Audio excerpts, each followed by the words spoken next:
that. Okay? Now let's just do very simple logical analysis of this. Just basic critical thinking. Minnesota, where Kevin's from, gets, you know, kind of chilly in the wintertime. Little wind, little coolness, a lot of snow.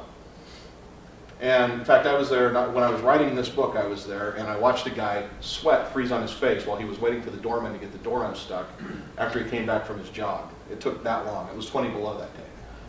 And I don't know why anybody jogs at 20 below outside anyway. That just eludes me in the first place. The point is, though, this man could have saved himself very easily by stripping down to nothing but his hat. 90% of his heat through his head, maybe 95 to 100, and out of mine or Jason's, right? That's exactly. But, you know, I mean, theoretically, right, this is true. You lose 90% of your heat through your head. But how many people ever question something like that? How many people ever say, you know, that's nonsense? We don't. We just go, wow, 90% of your heat through your head. Really, that sounds true. And we put on the hat and we go, right? And then we tell other people. We share the myth. They last because the moral of the myth is easy to understand and spread. You lose 90% of your heat through your head. Put on a hat when you go outside.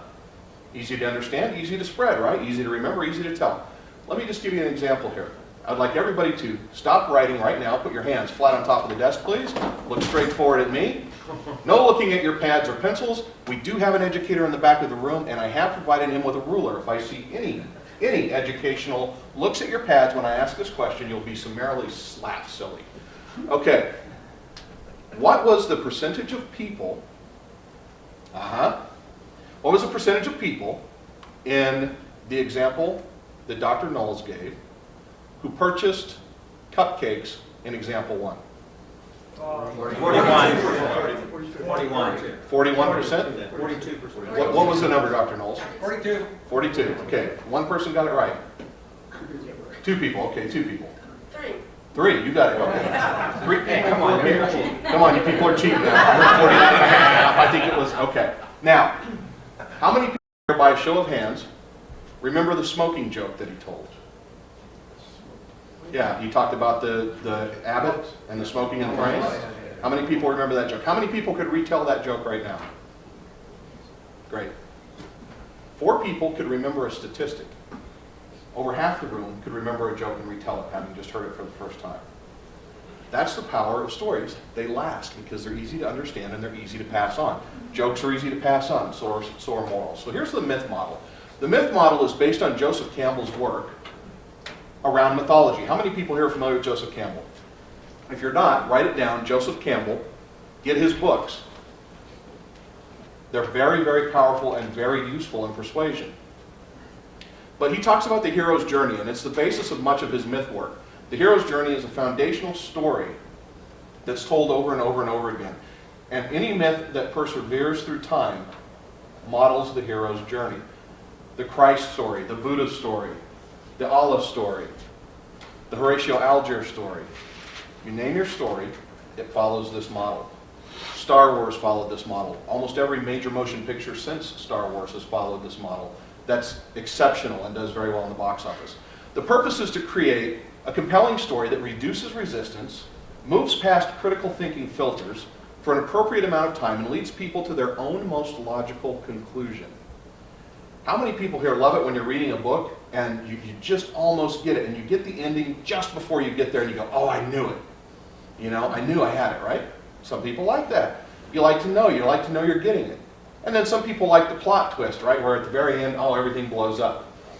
When you're purchasing things, when you're buying things, people like to know the end of the story. They like to get it, right? They like to be able to connect the dots. They want it to be simple. That's what it does. So the first step in the hero's journey, and the way I'm going to break this down is I'm going to break it down from Joseph Campbell, then I'm going to break it down to a business process for you, and then I'm going to break it down to my story so that you can see the different applications. So the call to adventure. They receive the call to adventure. Often, they refuse the call until circumstances or their mentor encourage them to take the first steps. So that's the call to adventure. You receive some call. The business call to adventure, it's a defining moment in your life or career that put you on your path. How many people here can think of the very moment that you said, I know what I'm going to do for the rest of my life, and I'm happy about doing it?